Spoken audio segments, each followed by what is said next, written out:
జిల్లా అధ్యక్షుడు బూడి ముత్యాల నాయుడు, కరణం ధర్మశ్రీ, అదీప్ రాజు, దంతులూరి దిలీప్ కుమార్ తదితరులు కలిసి విడుదల చేశారు. ఈ సందర్భంగా బూడి ముత్యాల నాయుడు మీడియాతో మాట్లాడుతూ కూటమి ప్రభుత్వం చెల్లించవలసిన 3,900 కోట్ల రూపాయలు ఫీజు రియంబర్స్మెంట్ బకాయిలను చెల్లించకపోవడంతో విద్యార్థులు, తల్లిదండ్రులు ఆందోళన చెందుతున్నారని అన్నారు.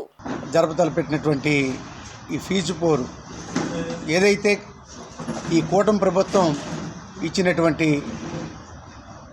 హామీలతో పాటు విద్యార్థులు చెల్లించవలసినటువంటి ప్రతి సంవత్సరం ఫీజు రియంబర్స్మెంట్ ఏదైతే చేయాలో ఆ బకాయిలు ఇప్పటి వరకు కూడా 3,900 కోట్ల రూపాయలు ఈ కూటమి ప్రభుత్వం చెల్లించకుండా ఉండిపోవటం వలన విద్యార్థులు ఎంతోమంది విద్యార్థుల తల్లిదండ్రులు కూడా చాలా ఆందోళన గురయ్యే పరిస్థితి కూడా కనిపిస్తూ ఉంది. విద్యని అభ్యసించేటువంటి విద్యార్థులకి మానసికంగా ఫ్రీడమ్ ఉంటేనే వాళ్ళ చదువులో ముందుకు వెళ్ళేటువంటి పరిస్థితులు కూడా ఉంటాయి. తల్లిదండ్రులు కూడా ఆందోళన నుంచి బయటపడేటువంటి పరిస్థితులు ఉంటాయి.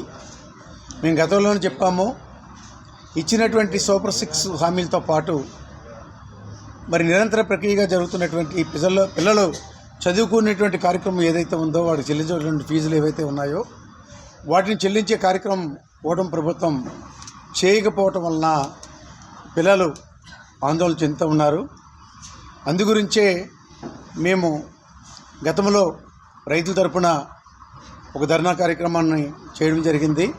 ఇచ్చినటువంటి మాట ప్రకారంగా చెప్పినటువంటి విధంగానే మరి ఏదైతే ఈ కూటమి ప్రభుత్వం పెంచినటువంటి విద్యుత్ ఛార్జీలు పెంచబోమని పెంచే కార్యక్రమం ఎప్పుడైతే చేపట్టారో దాని మీద కూడా మేము పోరుబాటు పెట్టి ఈ వినియోగదారుల తరపున కూడా ఒక రిప్రజెంటేషన్ కూడా ఇవ్వడం జరిగింది వైఎస్ఆర్ పార్టీ తరపున. మరి 3వ కార్యక్రమము ఈ ఫీజు పోరు కార్యక్రమాన్ని కూడా 5వ తేదీన మరి కలెక్టరేట్కి వెళ్ళి కలెక్టర్ గారికి విద్యార్థుల తల్లిదండ్రుల తరపున తక్షణమే వారికి చెల్లించవలసినటువంటి ఫీజు రియంబర్స్మెంట్ ఏదైతే ఉందో అదంతా కూడా బకాయి లేకుండా చెల్లించాలనేటువంటి ఉద్దేశంతో ఈ కార్యక్రమాన్ని తలపెట్టడం జరిగింది.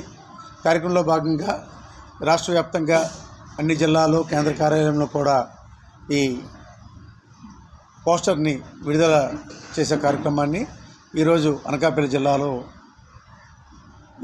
మేము దాన్ని లాంచింగ్ చేస్తున్నాము. కరణం ధర్మశ్రీ మాట్లాడుతూ అబద్ధపు హామీలతో కూటమి ప్రభుత్వం అధికారంలోకి వచ్చిందని, ఇప్పుడు హామీలను అమలు చేయకుండా తప్పించుకునే ప్రయత్నం చేస్తుందని మండిపడ్డారు. కూటమి ప్రభుత్వాన్ని ప్రశ్నించవలసిన బాధ్యత ప్రతిపక్షంగా వైసీపీకి ఉందని పేర్కొన్నారు. ఈ కార్యక్రమంలో ఎంపీపీ గొర్లె సూరిబాబు, వైసీపీ నాయకులు శ్రీధర్ బాబు, మలసాల కిషోర్ తదితరులు పాల్గొన్నారు.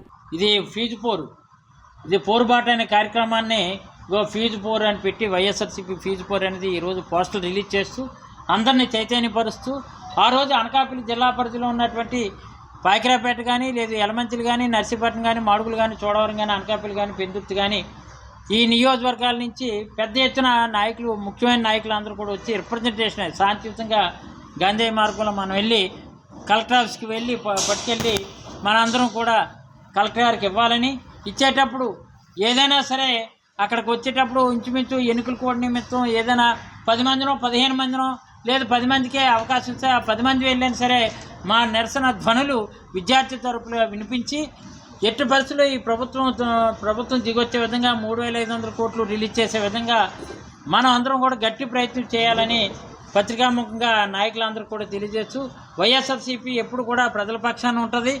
అన్యాయం జరిగినటువంటి మోసపూరితమైనటువంటి హామీలతో ప్రజల్ని ఎలాగైతే మోసగించారో ఈ కూటమి ప్రభుత్వాన్ని, తెలుగుదేశం ప్రభుత్వాన్ని నిలదీసే కార్యక్రమంగా ఈరోజు ఎట్టి కుమార్రాజు